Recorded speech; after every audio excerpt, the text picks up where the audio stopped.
Merci d'être avec nous. On est en osmose et nous allons nous promener du côté de Caron, très joli village, du Vaucluse, hein, justement, où il paraît qu'il y a du très bon vin aussi là-bas.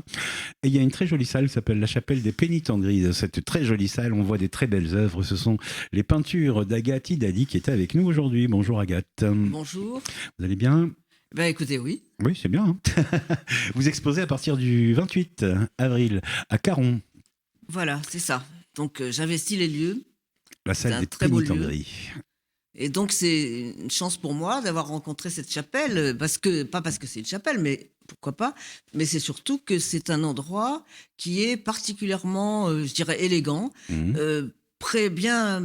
aménagé pour exposer beaucoup de tableaux, bien éclairés, lumineux, et ça m'a donné l'idée de faire une exposition, je dirais, un peu colossale, je dirais. C'est-à-dire combien de tableaux C'est-à-dire qu'en fait, j'ai la place de placer au mur une cinquantaine de grands tableaux, de plusieurs formats, mais en particulier des tableaux, des grands tableaux qui font 80 par 80, c'est qui font le format F50, c'est un format par exemple qui fait sur 85 sur 115. C'est déjà grand.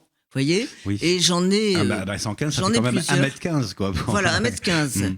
J'en ai des moins grands, mais j'en ai quand même beaucoup aussi dans le format. J'aime beaucoup le format carré, 80 sur 80. Enfin, disons que ça m'a permis surtout, en plus de placer mes tableaux, bien sûr, ça m'a permis de me dire que je pouvais raconter une histoire et que mes tableaux pouvaient finalement être comme les éléments, les acteurs d'une sorte de scénographie progressive où il y aurait une histoire avec plusieurs chapitres qui vont être présentés, que le regardeur, le public, le spectateur, on va dire. Oui, mais regardeur, c'est un mot aussi tout à fait exact. Oui.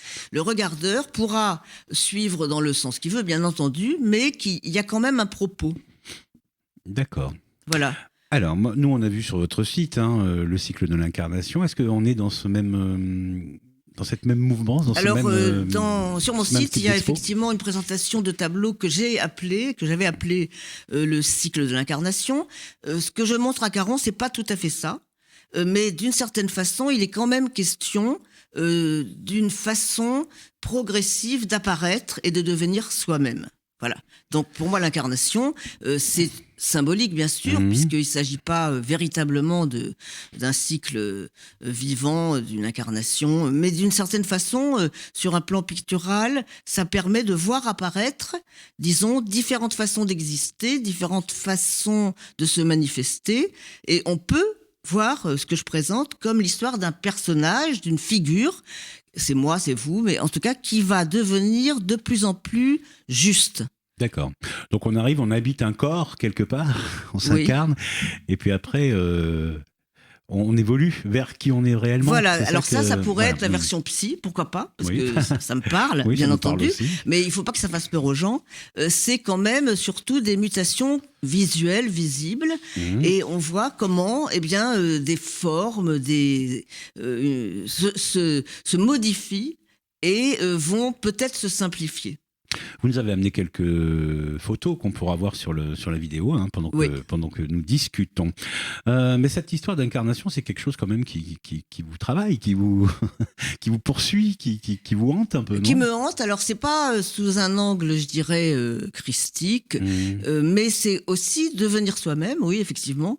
Et puis, moi, dans mon histoire, il y a quelque chose peut-être qui peut parler à certains, qui est que je suis née de parents qui venaient d'ailleurs, qui étaient des émigrés, qui avaient été l'un comme l'autre extraits de pays qui ont cessé d'exister.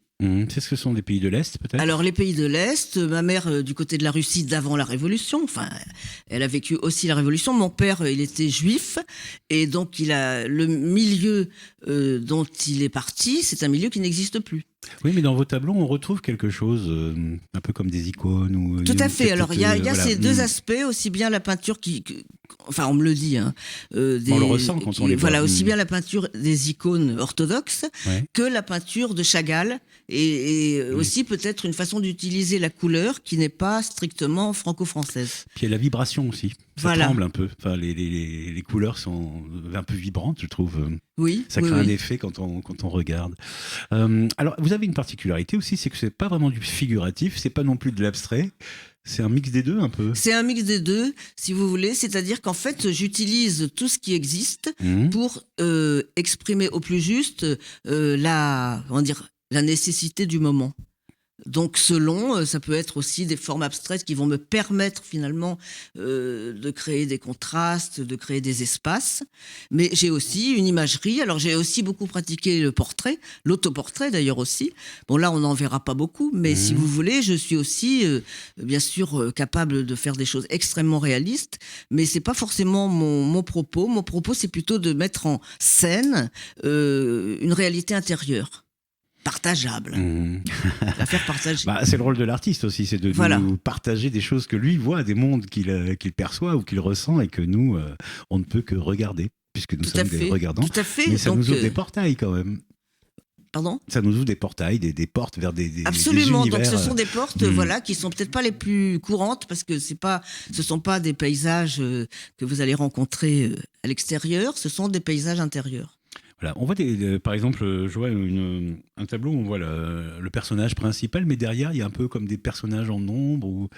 Oui. C'est quoi ? C'est-à-dire qu'en fait, dans le propos qui est celui de cette exposition, il y a aussi l'idée que on doit, pour exister vraiment soi-même, au mieux, puis ça ne cesse de bouger, d'évoluer, on doit aussi se dégager des figures, par exemple, de gens de votre famille qui ont été projetés sur vous, de gens auxquels vous avez été identifiés, confondus.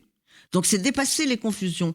Donc en fait, il y a aussi souvent des personnages qui finalement sont amenés dans mon propos, à apparaître pour ensuite être relégués au second plan, pour justement que la figure principale, par exemple, puisse elle-même se définir de manière plus juste en cessant d'être confondue. D'accord. Donc il y a des extractions. C'est très psychanalytique quand même votre oui, on peut le dire aussi comme ça, bien sûr, parce qu'en fait, peut-être aussi que moi, ma démarche picturale consiste à rendre vivants des processus qui sont des processus intérieurs de transformation, qui est d'ailleurs effectivement le propos de la psychanalyse. Oui, bien sûr.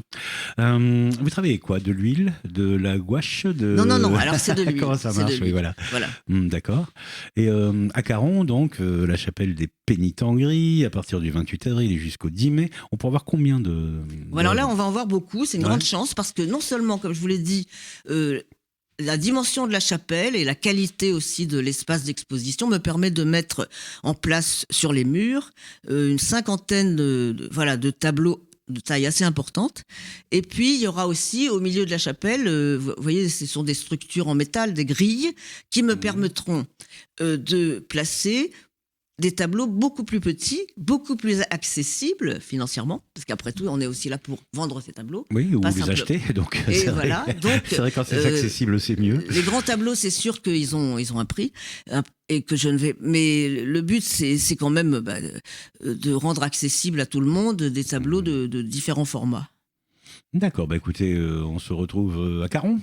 Vous avez déjà accroché ou non, parce que pour l'instant, la chapelle est encore occupée par autre chose. Oui. J'accrocherai la veille du début de l'exposition. Rendez-vous donc du 28 avril au 10 mai à Caron. C'est l'occasion d'aller voir le village aussi, parce que c'est un village formidable. Ouais.